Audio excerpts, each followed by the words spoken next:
বর্তমানে যারা নির্বাচন খেলা করে তারাই সেদিন গুলি করেছিল। হত্যা করবা তোমরা, মামলা দিবা যারা খুন হবে তাদের পরিবারের নামে। অতএব এই সমস্ত বাটপারি আইন আমরা মানি না। আগামী দিনে তারা এই সচিবালয় দখল করে নেবে, সেদিন আপনাদের বিচার হবে। কিন্তু বৈষম্য বিরোধীর কোন নজির আমরা দেখছি না। তাই আজকে সবাই এসেছে, এই যুদ্ধরা আমাদের উপর হামলা করবে, মামলা করবে, গুলি করবে, সেইটা আমরা আর সহ্য করবো না। আমরা আমাদের হিসাব করে হত্যা করার উপরে মামলা ওনাদের নামেই দেয়। অতএব মালিকের বিরুদ্ধে যে সমস্ত কামলা এই সমস্ত অন্যায় করে তাদের বিচার করার সময় এসেছে। এই মালিকরাই সেই বিচার করবে। আর একটি কথা বলে আমি বক্তব্য শেষ করব, সেইটা হচ্ছে এই যে ২২ সালে এই সরকারকে গুলি করা হয়েছিল, ২২ সালে ক্ষমতায় তারা ছিল, তারাই গুলি করেছে।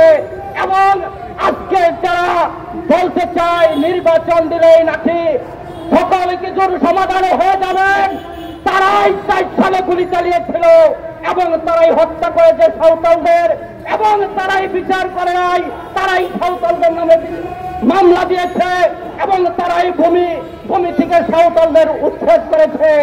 এবং বিগত ১ বছর আগে যে ফ্যাসিস্টরা দেশ থেকে উৎখাত হয়েছে, এদেশের মালিকরা উৎখাত করেছে।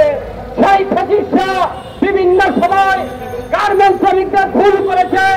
একজন গার্মেন্টস নেত্রী এখানে বলেছেন যে আমরা পেটের দায়ে গার্মেন্টস শ্রমিক হয়েছি। আমি বলতে চাই এই ফ্যাসিস্ট বিগত দিনেও ক্ষমতায় ছিল।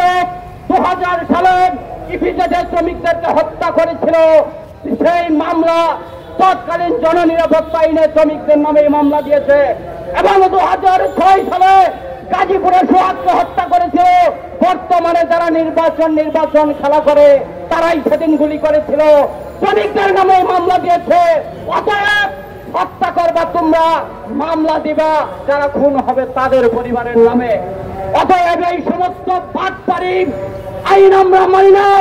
আজকে মালিকরা এই রাজপথে এসেছে, আপনারা দেখে যান, এদেশের মালিকরা এইখানে উপস্থিত হয়েছে।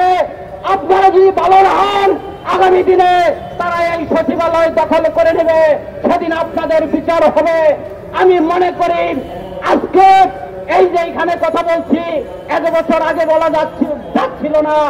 আমরা বলতে চাই যে আন্দোলনটা হয়েছিল বৈষম্য বিরোধী স্লোগানের মধ্য দিয়ে। আজকে ১ বছর ফ্যাসিস্ট নাই, কিন্তু বৈষম্য বিরোধীর কোন নজির আমরা দেখছি না। আরো বৈষম্য তৈরি হচ্ছে। এত করে প্রমাণ করে বিভিন্ন সময় অভ্যুত্থানের পরে ওরাই ঘুরে ফিরে ক্ষমতায় এসেছে, মালিকরা সব সময় মাঠেই থেকেছে। তাই আজকে সবাই এসেছে, মালিকরা তার হিস্সা বুঝে নেবে।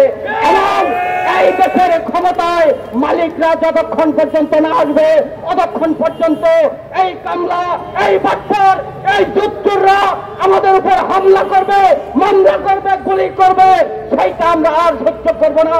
আমরা আমাদের হিসাব নিব, আমাদের দেশের দায়িত্ব আমরাই নেব। বলতে চাই আগামী দিন এই দেশ শাসনের দায়িত্ব এদেশের মালিকদের নিতে হবে, মানে আপনাদের নিতে হবে। সেই প্রস্তুতি রেখে